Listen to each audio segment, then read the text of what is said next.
અને હવે સત્સંગના પ્રકાર બતાવે છે, કેવા લોકોનો સંગ કરવો.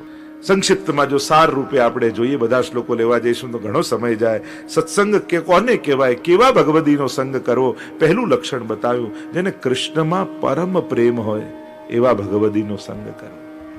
ઠાકોરજીમાં વિશેષ અનુરાગ જેના ચિત્તમાં હોય અને પ્રભુનો એના હૃદયમાં રહેલો સ્નેહ અને એનો પ્રભાવ તારા જીવનમાં થવા લાગે એવા ભગવદીનો સંગ કર.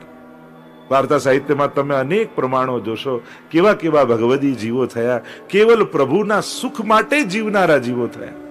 84-252 ની વાર્તાઓ ભરેલી છે, દરેક વાર્તાઓમાં પ્રસંગોથી. બીજું કહું, જે નિરપેક્ષ હોય એવાનો સંગ કરવો, જેને સંસારની અપેક્ષા ન હોય ને એ જ સાચા અર્થમાં સેવા કરી શકે છે. જ્યાં સુધી તમારી ભક્તિ સાંસારિક લોકોથી પરાધીન રહેશે ત્યાં સુધી સેવામાં હંમેશા ભય રહેશે. પેલો સાથ નહીં આપે તો, પેલો દ્રવ્ય નહીં આપે તો, પેલો નહીં આવે તો, એ આ નહીં કરે તો. જ્યાં સુધી તમારી ભક્તિ સ્વાધીન અને સ્વતંત્ર નહીં બને અને લૌકિક લોકોથી પરાધીન રહેશો ત્યાં સુધી સેવા છૂટવાનો ભય સતત રહેશે. ભગવદી હોય નિરપેક્ષ હોય છે, એને કોઈની અપેક્ષા નથી હોતી, કારણ કે પ્રભુ પર ભરોસો હોય છે. જેને ભગવાન પર પૂરો ભરોસો નથી એને સાંસારિક લોકો પર ભરોસા રાખવા પડે છે. પણ જેને પૂરો ભરોસો પ્રભુ પર છે એને કોઈની અપેક્ષા અને કોઈનો ભય ન હોય. વાર્તા સાહિત્ય તમે જુઓ, 84-252 પદ્મનાભદાસજી જેવા વિરક્ત વૈષ્ણવ ક્યાં મળવાના, કોઈની અપેક્ષા નહીં. નક્કી કર્યું કે હવે ક્યાંય કોઈ કર્મ કરીને કમાવું, અવ્યાવૃત થઈ ગયા. કોડી વેચીને ખાવ એ પણ છોડી દીધું. હવે તો પ્રભુ જે આપશે એમ રહીશું અને પ્રભુ બધાનું પૂરું કરે છે. દામોદાસજીની વાર્તા, સંબલવાળાની વાર્તામાં આવે, ઠાકોરજી બ્રાહ્મણનું રૂપ લઈને પરીક્ષા કરવા માટે આવે. સોનામોરની પોટલી આપીને કહ્યું કે આ રાખો. અને દામોદાસજીએ કહ્યું કે મારે તો ઠાકોરજી ઘણું આપ્યું છે, મારો ચાકર છે ને એની પાસે કાંઈ નથી, તમે એને આપો. ચાકર પાસે પ્રભુ આવે બ્રાહ્મણનું રૂપ લઈને કે લે આ પોટલી રાખ. કહ્યું કે અરે મને તો મારો શેઠજી બધું જ આપે છે, બધું પૂરું કરે છે, મારો ખર્ચો એ કેટલો, મારો શેઠજીને બહુ મોટો ખર્ચો છે, એને જઈને આપો. એટલે દામોદાસજી ચાકર પાસે મોકલે, ચાકર ત્યાં પાસે મોકલે. પ્રભુ થાક્યા અને સમજી ગયા કોઈને મારી કોઈ વસ્તુની અપેક્ષા નથી, એમને તો પ્રભુ પર ભરોસો છે, પછી બીજાની આશા શા માટે રાખે. ભગવદી તો આવા હોય, નિરપેક્ષ હોય. ત્રીજું કહ્યું, જે સાત્વિક હોય. સાત્વિકતા જેના ચિત્તમાં હોય, અને સાત્વિકનો અર્થ નીરસ નથી થતો, નીરસની સાત્વિકતા. કારણ કે સાત્વિકતામાં પણ જેમ શ્વેત રંગમાં 7 રંગો સમાયેલા છે એમ સાત્વિકતામાં 9 રસો છુપાયેલા છે. ઘણીવાર નીરસતાને આપણે સાત્વિકતામાં, આમને તો કશામાંય રસ નહીં, બસ ભગવાનની ભક્તિ કરવી છે, તો ઠાકોરજીને એનામાં રસ ના હોય. એવું પ્રસંગ કહેતા કે રામાનુજાચાર્ય પાસે કોઈ ભક્ત આવ્યો ને કહેવા લાગ્યો કે મારે પ્રભુને પામવા છે, બસ બીજી કોઈ ઈચ્છા નથી. એમણે પૂછ્યું કે તને કશામાં પ્રેમ છે? કોઈ તારા સ્વજનમાં, સંબંધીમાં, કોઈમાં પણ હોય તો મને કે. મને કશામાં પ્રેમ નથી, મારે તો ઠાકોરજીને પ્રેમ કરવો છે.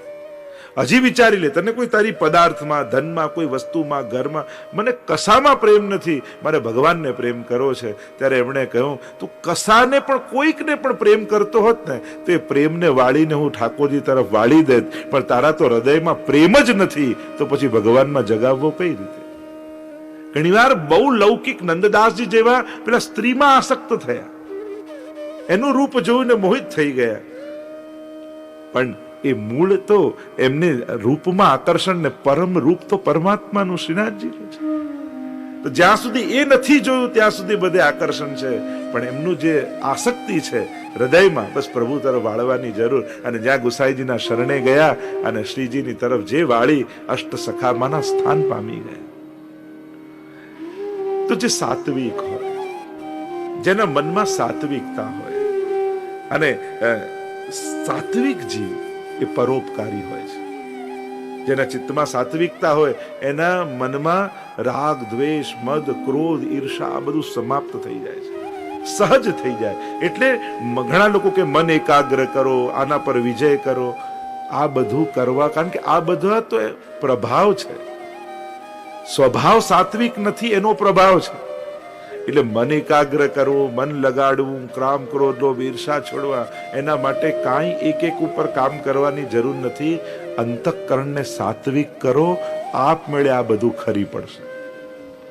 જેમ ફળ પાકી જાય ને કેવું ખરી પડે ને તોડવાની જરૂર જ ન પડે, એમ અંતઃકરણ સાત્વિક થશે તો દુર્ભાવનાઓ આપમેળે સમાપ્ત થઈ જશે. ચોથું લક્ષણ કયું ભક્તનું? શ્રી વલ્લભના કૃપા પાત્ર એવા ભગવદીઓમાં જેને સ્નેહ હોય એવા ભગવદીનો સંગ કરવો, જેને વૈષ્ણવમાં પ્રીતિ હોય, વલ્લભના ચરણોમાં અનુરાગ હોય, એવા વૈષ્ણવમાં એને અનન્ય પ્રીતિ હોય. આયે મેરે નંદ નંદન કે પ્યારે, માલા તિલક મનોહર બાનો ત્રિભુવન કે ઉજ્યારે. 252માં તો કેવી કેવી વાર્તાઓ વૈષ્ણવ માટે કહી છે. પોતાનો સત્સંગ ન છૂટી જાય, ભગવદી ઘરેથી જતો ન રહે, એના માટે પોતાના પુત્રને વિષ આપી દીધો અને ફરી એને જીવિત કર્યો વૈષ્ણવે અને કહ્યું કે હવે તમારું ઘર છોડીને નહીં જાઉં, સદાય તમારી સાથે રહીશ. આવો ભગવદીઓના સંગનો એટલો બધો આકર્ષણ એમના ચિત્તમાં, એવા વૈષ્ણવનો સંગ કરવો. અને છેલ્લું કહ્યું, શ્રી ઠાકોરજી, શ્રી કૃષ્ણ, શ્રી મહાપ્રભુજી, શ્રી વિઠ્ઠલનાથજી, આ ત્રણેયને એક કરીને જે જાણે, શ્રી વલ્લભ, વિઠ્ઠલ અને પ્રભુ, આ ત્રણેયને એક રૂપ કરીને જાણે અને સદાય પ્રભુની નિત્ય લીલાનું અનુસંધાન કરતો હોય એવા ભગવદીનો સંગ કરો. આ સત્સંગ છે. પ્રભુ ગુરુ એટલે શ્રી મહાપ્રભુજીને ગુસાઈજીને એક કરીને જાણે. સુરદાસજીએ પણ કહ્યું ને કે ન્યારો દેખતો તો ન્યારો ગાતો, બે ભેદ જોયા હોત તો બે ગાત. મેં તો જ્યારે જ્યારે શ્રીજીને જોયા છે તો એમના મુખારવિંદમાં વલ્લભ, અને જ્યારે જ્યારે વલ્લભને જોયા છે ત્યારે એમના રોમ રોમમાં શ્રીજી જ દેખાયા છે. ભેદ ક્યારે જોયો જ નથી. યેહી તેહી તેહી એહી કછું ન સંદેહ.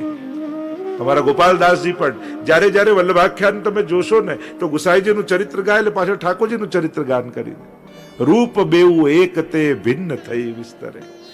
એ બંને એક જ છે. અને એવું બિરદ આપનું પાળે શ્રી વિઠ્ઠલનાથજીની જ આ લીલા છે. એમ ગોપાલદાસજી અભેદ બુદ્ધિથી ગાય છે. દરેક જગ્યાએ દરેક ભગવદીઓના ચરિત્રમાં માણેકચંદની વાર્તા જુઓ તમે. આગ્રામાં ગુસાઈજી બિરાજમાન હતા, અગાસી પર જ્યાં દર્શન કર્યા અને પૂર્ણ પુરુષોત્તમ રૂપે દર્શન થયા, અભેદ બુદ્ધિ થઈ ગઈ. તો અનેક વાર્તા પ્રસંગો તમને જોવા મળશે. સ્વયં ચિત્સ્વામી કપટ કરવા આવ્યા ગુસાઈજી પાસે, છલવા માટે આવ્યા અને જ્યાં ગુસાઈજીના દર્શન કર્યા, ભઈ અબ ગિરધર સો પહેચાન, કપટ રૂપ ધર છલવે આયો, પુરુષોત્તમ નહીં જાન. અને ચિત્સ્વામી ગિરધર શ્રી વિઠ્ઠલ દેખત અપનાયો, શ્રી વિઠ્ઠલ કૃપા નિધાન. કેવલ દ્રષ્ટિ માત્રથી મારો સ્વીકાર કરી લીધો. તો કપટ છલવે આવ્યો. છલ શું છે? બે ભેદ બુદ્ધિથી જાણવા, એ જ કપટ છે. અને જ્યારે એક કરીને સમજાય ત્યારે માનવું કે હવે કૃપા થઈ. તો આવા 5 લક્ષણ દેખાય એવા ભગવદીનો સંગ જીવનમાં કરવો, એમ શ્રી હરિરાય મહાપ્રભુજી આપણને સમજાવ્યા.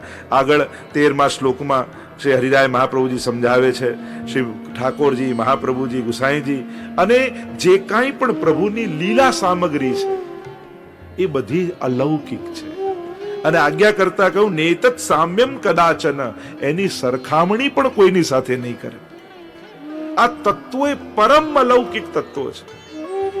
ઠાકોરજીને કોઈની સાથે સરખાઈ ન શકાય. આ અનુપમેય છે. જો જેમ ભારતની વાત કરું, તમારા ઘરમાં કોઈ કામવાળા બેન આવતા હોય અને કામવાળા બેનને એમ કહો કે તું તો તારી બિલકુલ શેઠાણી જેવી દેખાય છે, તો એ રાજી થાય. પણ ક્યારેક શેઠાણીને એમ કહો કે તું તો બિલકુલ તારા ઘરના કામવાળા બેન જેવા લાગે છે, તો શેઠાણી નારાજ થઈ જાય કે નહીં? તો નીચા વર્ગને કોઈ નીચું યા કદરૂપું હોય ને સુંદર સાથે સરખાવો તો બરાબર છે, પણ સુંદર વ્યક્તિને કદરૂપા સાથે સરખાવો તેનું અપમાન કહેવાય. એમ ઠાકોરજી, મહાપ્રભુજી, ગુસાઈજી, એમની સમસ્ત લીલા સામગ્રીઓ એવી પરમ અલૌકિક છે કે એને કોઈ પણ લૌકિક તત્વ સાથે સરખાવી. ઘણી વાર આપણી આદત શું હોય, ક્યાંય સરસ પર્વત દેખાય ને કહીએ કેવા ગિરિરાજજી જેવો પર્વત છે. અરે ગિરિરાજજી જેવું બીજું કોઈ હોય જ ના શકે. હા, એ પર્વતને જોઈને આપણને ગિરિરાજજીનું અનુસંધાન થઈ આવ્યું, એ બરાબર છે કે ક્યાંક કોઈક એવું જોઈએ કે આપણને થાય કે આપણે ગિરિરાજજી જઈએ તો કેવો આનંદ આવે.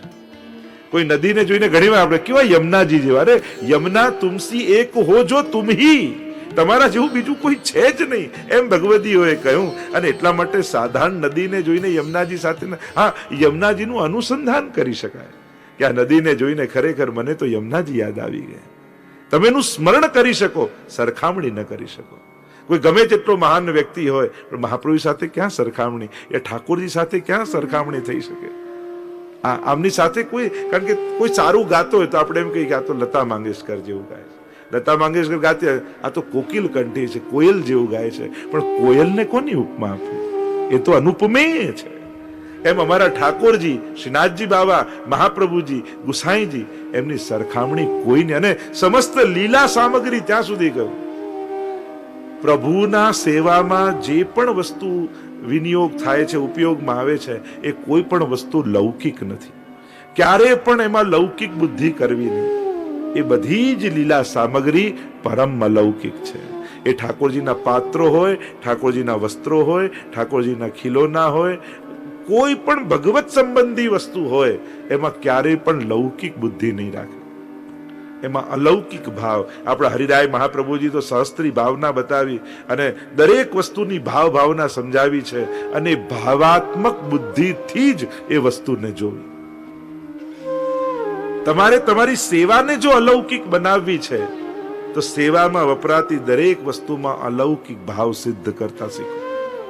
અને એ સિદ્ધ કરશો જેનાથી મન અલૌકિક થશે. અને અલૌકિક મનથી જ્યારે પ્રભુના નિહારશો ને તો અલૌકિક એવા પ્રભુની ઝાંખી થશે. જ્યારે મન અલૌકિક થશે ભાવનાઓથી, ત્યારે ભાવના સિદ્ધ થશે. તો ભાવો ભાવને, આ ભાવથી ભાવના સિદ્ધ થશે અને ભાવાત્મક પ્રભુની પ્રાપ્તિ થશે. એમ અહીંયા હરિરાય મહાપ્રભુજીએ સમજાવ્યું. આગળ આ પત્રને આપણે વિરામ આપીએ, તૃતીય શિક્ષાપત્રને. શિક્ષાપત્ર 4, 30 શ્લોકમાં શ્રી હરિરાય મહાપ્રભુજી ચોથા શિક્ષાપત્રમાં ઉપદેશ કર્યો છે. અને એનો પ્રધાન મુખ્ય વિષય છે પ્રભુના વિરુદ્ધ ધર્માશ્રયી ધર્મોનું નિરૂપણ. પ્રભુની અંદર બિરાજતા વિરુદ્ધ ધર્માશ્રયી ધર્મ જે છે, જો કૃષ્ણ ભક્તિમાં, જેને કૃષ્ણ ભક્તિ કરવી છે, જેને વ્રજ ભક્તોની ભક્તિ કરવી છે, જેને વ્રજેશની ભક્તિ કરવી છે, એને કૃષ્ણ ભક્તિ કરતા પહેલા આટલી વસ્તુ સમજવી જરૂરી છે. પહેલી, પ્રભુની લીલાઓ નિત્ય છે. નિત્ય મીન્સ ઇટરનલ છે, શાશ્વત છે. નહીં તો ઘણા એમ કે આ 5000 વર્ષ પહેલા પ્રભુએ લીલા કરી તો હવે વ્રજમાં જઈને એનો અનુભવ ક્યાંથી થાય? એ તો થઈ ગયું ને, ભૂતકાળ હતું ને. અરે ના, પ્રભુનું નામ, રૂપ, લીલા અને ધામ આ ઇટરનલ, શાશ્વત છે. પહેલાય હતા, આજે છે અને પછી એ રહેવાના છે. પ્રભુએ લીલા કરી. વિચાર કરો, તમે એમ માનો છો કે 5000 વર્ષ પહેલા લીલા થઈ, પણ છેક તમે ધ્રુવ ચરિત્ર વાંચો તો ત્યાં નારદજી ભાગવતજીમાં ઉલ્લેખ કરે કે તું મધુવનમાં જઈને તપ કર, જ્યાં પ્રભુ સદાય વિહાર કરે છે. એટલે કૃષ્ણ પ્રગટ થયા એના પહેલા કૃષ્ણ લીલા એ સ્થાન પર ચાલી જ રહી છે. તો આ તો શાશ્વત છે. અને એટલા માટે શાશ્વત હોવાને કારણે આજે પણ આ સમગ્ર લીલાઓનો અનુભવ થઈ શકે છે. આ નિત્ય લીલાવાદનો સિદ્ધાંત છે. અને એટલા માટે સૌથી પહેલા આ સમજી લેવું કે આ બધી જ લીલાઓ આજે પણ સવાર પડે તો આજે પણ વ્રજભક્તો જાગીને પ્રભુની સેવા કરે. આજે પણ સાંજ પડે ઠાકોરજી રોજ ગાયોને લઈને વૃંદાવનથી ગોકુલ આવે. અને આજે રાત પડે ને સકળ બ્રજમાં પૌડિયા વાલા કરે વિવિધ રસદાનજી, ગોવર્ધન ગિરી સઘન કંદરા, રૈન નિવાસ કિયો પિય પ્યારી. આ બધી જ લીલાઓ આજે પણ થઈ રહી છે. અને થઈ રહી છે એટલે આજે પણ અનુભવ થઈ શકે છે. બીજો સિદ્ધાંત, વિરુદ્ધ ધર્માશ્રયિતાનો સિદ્ધાંત, જે આ શિક્ષાપત્રમાં હરિરાય, આ બહુ મહત્વનો ધર્મ છે જે પ્રભુની અંદર બિરાજે છે. અને આ ન સમજવાને કારણે આપણે ઘણા બધા લોકો કન્ફ્યુઝ રહી છે પ્રભુની લીલામાં. અને એ વિરુદ્ધ ધર્માશ્રયનો સિદ્ધાંત બહુ વિસ્તારથી હરિરાયજી આમાં સમજાવ્યો. અને એ ધર્મ છે બે વિરોધી ધર્મો એક જ ક્ષણે એક સાથે પ્રભુમાં બિરાજવા. અને વિરોધી ધર્મો એટલે પ્રભુ જે ક્ષણે મુગ્ધ છે, એમને બોલતાય નથી આવડતું, એ જ ક્ષણે સર્વજ્ઞ પણ છે. તમે લીલાઓ જુઓ, માટી ખાય છે એવા અબુધ, અને મુખ ખોલે તો બ્રહ્માંડ દેખાય છે. આ વિરુદ્ધ ધર્માશ્રય થયું કે નહીં? જે માટી ન ખાવી એવી જેને ખબર ન પડે એવા અબૂધ હોય, પણ મુખ ખોલે તો એની અંદર બ્રહ્માંડ સમાય. જે ક્ષણે એ અસમર્થ છે એ જ ક્ષણે સર્વ સમર્થ છે. આ વિરુદ્ધ ધર્માશ્રય એક સાથે ઠાકોરજીની અંદર બિરાજે. ઘૂંટણીએ ચાલતા ચાલતા નંદાલયના ઉમરામાં ફસાઈ જાય ને ઉમરો ન ઓળંગી શકે, અને એ જ લાલન પૂતનાને મારવા માટે સમર્થ થઈ જાય, એના પ્રાણોના કર્ષણ કરી લે, અગાસુર બકાસુરને મારે. સબળ જે ક્ષણે પ્રભુ બાલક છે, વિરુદ્ધ ધર્માશ્રય, પલ્લામાં ઝૂલતા હોય, ઘૂંટણીએ ચાલતા હોય, એ જ ક્ષણે એ કિશોર પણ છે. તમે પીછવાઈ યાદીમાં જોશો ક્યાંય તમને બાલકૃષ્ણ દેખાય છે? કિશોર કૃષ્ણ જ દેખાય છે ને. એ હોળી રમતા હોય, રાસ કરતા હોય, જે લીલા કરતા હોય. આ વિરુદ્ધ ધર્માશ્રય ગુણ પ્રભુમાં છે. બંને ધર્મો એક સાથે. પ્રભુ માટે કઈ આશ્ચર્ય નથી, એ તો સંકલ્પથી સૃષ્ટિ પ્રગટ કરી શકે તો બાલકમાંથી કિશોર ન થઈ શકે. એ તો સર્વરસોનું દાન કરવા પધાર્યા છે. જેનો જેવો ભાવ એના ભાવને પૂરા કરવા પધાર્યા છે. તો જે ક્ષણે બાળક છે, જો પ્રભુ આ બધી લીલાઓ કરી, વ્રજમાં કેટલું રહે? 11 વર્ષને 52 દિવસ. ક્યાંય તમને કોઈ પીછવાઈ યાદીમાં 11 વર્ષના કૃષ્ણના દર્શન થાય છે? જોશો તો કિશોર પ્રભુ જ દેખાશે, મોટા જ દેખાશે. આ વિરુદ્ધ ધર્માશ્રય છે. એ બાલક તમને એમ થાય કે હમણાં તો શિંગાર કરાયા અને રાજભોગમાં કુંજમાં બિરાજી ગયા. કલાક પહેલા પલ્લામાં ઝૂલાયા, ઘોડિયામાં કોણ ઝૂલે? સાવ નાનકડું બાળક હોય ને. અને કલાક પછી રાજભોગ આરોગ્ય અને કુંજ બેઠે હરી રાધ સંગ, કુંજ ભવન અપને રંગ. અને ત્યાં સ્વામીજી સાથે વિહાર કરી રહ્યા છે, બિરાજીએ. આવું સંભવ કઈ રીતે થાય? તો કે સંભવ છે, કૃષ્ણ તત્વને સમજો તો સંભવ છે. કૃષ્ણના અનેક ધર્મો માનો એક ધર્મ વિરુદ્ધ ધર્માશ્રય ધર્મ છે. અને આ ધર્મ સમજાઈ જશે ને તો પ્રભુની લીલામાં શંકા નહીં થાય, પ્રભુની લીલામાં આનંદ આવશે. કે જો ને પ્રભુ કેવી કેવી લીલાઓ કરે છે. હમણાં બાળક હતા ને હમણાં કિશોર થઈ ગયા ને પાછા બાળક થઈ જશે. એને ક્યાં કઈ કમી છે? 9 લાખ ગાયો રોજ દોહાય છે ઘરમાં, અને માખણ ચોરી કરવા ગોપીઓને ત્યાં જાય છે. તો એને રસ કોઈ ચોરી કરવામાં છે? એને રસ કોઈ વસ્તુઓમાં છે? વસ્તુઓના તો ભંડાર છે. એને રસ ગોપીઓના ભાવની પુષ્ટિ કરવામાં છે. કારણ ગોપીઓ એમ કહે કે પ્રભુ આપને ત્યાં તો આટલા દહીં દૂધના માટલાઓ ભરેલા, અમે રોજ માણ આટલું બટેરામાં માખણ કાઢીએ, પણ તમારા માટે પ્રભુ કાઢીએ છીએ. આ સામગ્રી તમારા માટે સિદ્ધ કરીએ છીએ, અને આપને ન આરોગાવીએ તો પછી આ સામગ્રી શું કામ? પ્રભુ અમે અસમર્થ છીએ આપના સુધી પહોંચવામાં. પ્રભુ કે તમે અસમર્થ છો ને, પણ હું તો તમારા ઘરે આવી શકું. ભલે એને ગામના લોકો મને ચોર કે, પણ હું તો તમારો મનોરથ પૂરો કરવા ચોર કેવડાઈને પણ તમારા ઘરે આવીશ. આવા અમારા ઠાકોરજી છે. આ છે વિરુદ્ધ ધર્માશ્રય ધર્મ, જે કૃષ્ણમાં બિરાજમાન છે. અને એટલા માટે પ્રભુનો કલાક પહેલા પલના થયા હોય તો કલાક પછી કુંજનો મનોરથ થઈ શકે. જ્યાં મંગળામાં દહીં દૂધ માંડ આરોગ્યા હોય, આપણને લાગે કે આટલા બાલકૃષ્ણ અને આટલો મોટો 56 ભોગ કરીએ, આપણને લાગે કે પ્રભુ આરોગતા કઈ રીતે હશે? આપણા વાર્તા સાહિત્યમાં તો કહ્યું કે 2 ભાવના ઠાકોરજીમાં ક્યારેય નહીં કરવી, અસંભાવના અને વિપરીત ભાવના. કે આટલા નાના બાલક કૃષ્ણ આટલો મોટો 56 ભોગ કઈ રીતે આરોગતા હશે? આ તો અસંભવ છે. તો કે પ્રભુ માટે બધું સંભવ છે. દેખો રી હરિ ભોજન ખાર, એ તો 1000 હાથ ખડા કરી અને મુખમાં પધરાવવા એ સમર્થ છે. આ વિરુદ્ધ ધર્માશ્રય થાય. અને વિપરીત ભાવના, પ્રભુ હમણાં પલના કરે તો હવે કુંજમાં કઈ રીતે બિરાઈ શકે? આ તો ઠાકોરજી ચીર હરે, આ તો બરાબર ન કહેવાય. પ્રભુની લીલામાં ક્યારે પણ વિપરીત ભાવના નહીં કરી. પ્રભુ તો કેવલ ભક્તોના મનોરથો પૂરા કરવા જ પધાર્યા છે. એમને સ્વયંને કોઈ સ્વાર્થ નથી, કોઈ કામનાઓ નથી. એ તો અકામ છે, છતાંય ભક્તોના મનોરથો પૂરા કરવા એ પોતાની અંદર કામનાઓને ધારણ કરે છે. અને એટલા માટે આ વિરુદ્ધ ધર્માશ્રયનો અને ત્રીજો સિદ્ધાંત કૃષ્ણ ભક્તિ કરનારે સમજવો કે સર્વભાવે ન ભજનીયો વ્રજાધિપ. પ્રભુ એકમાત્ર આ વિશ્વમાં એવા છે કે જેમની અંદર સર્વ ભાવો સ્થાપિત કરી શકાય છે. ત્વમેવ માતા ચ પિતા ત્વમેવ, ત્વમેવ બંધુ ચ સખા ત્વમેવ, ત્વમેવ સર્વમ મમ દેવ, તમે સર્વસ્વ મારા છો. એટલે પ્રભુની અંદર બાલ ભાવે થાય, કિશોર ભાવે થાય, સ્વામી ભાવે થાય, રક્ષાએ બંધાય, બધા જ ભાવો પ્રભુની અંદર સિદ્ધ થઈ શકે છે. તો સર્વભાવની ભક્તિ પ્રભુમાં કરી શકાય છે. આટલા સિદ્ધાંતો જો હૃદયારૂઢ થાય, એને સમજો તો સાચા અર્થમાં કૃષ્ણ ભક્તિનો આનંદ લઈ શકો. તો આ શિક્ષાપત્રમાં શ્રી હરિરાય મહાપ્રભુજીએ વિરુદ્ધ વિચાર કરો.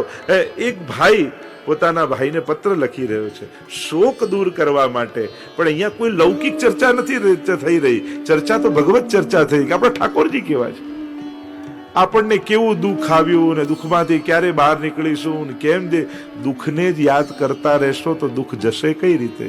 અરે પ્રભુને યાદ કરો તો સર્વ દુઃખો સમાપ્ત થઈ જશે, કારણ કે એ આનંદ રૂપા છે. કોઈ અક્ષરને તમે ઘૂંટતા જાઓ કે મારે આ અક્ષરને મટાડી દેવો છે ને એને જ ઘૂંટ્યા કરો તો અક્ષર મટે નહીં, વધારે ઘાટો થાય. આપણે દુઃખ સાથે એવું જ કરીએ છીએ. દુઃખને એટલી વાર ઘૂંટીએ છે, આવું કેમ થયું, આમ કેમ થયું, એટલું બધું ઘૂંટીએ તો દુઃખ દૂર ન થાય, દુઃખ ગાઢું થાય. અને આપણે બધા દુઃખને વધારે ઘાટું કરીએ છીએ, એને ઘૂંટીને. પડ્યું હોય 10 વર્ષ પહેલા દુઃખ, એને 10 વર્ષથી યાદ કર્યા કરે. એટલે દુઃખ તો ક્યારનું જતું રહ્યું, પણ આપણે દુઃખી થવાનું છોડ્યું નહીં. આપણો સ્વભાવ છે.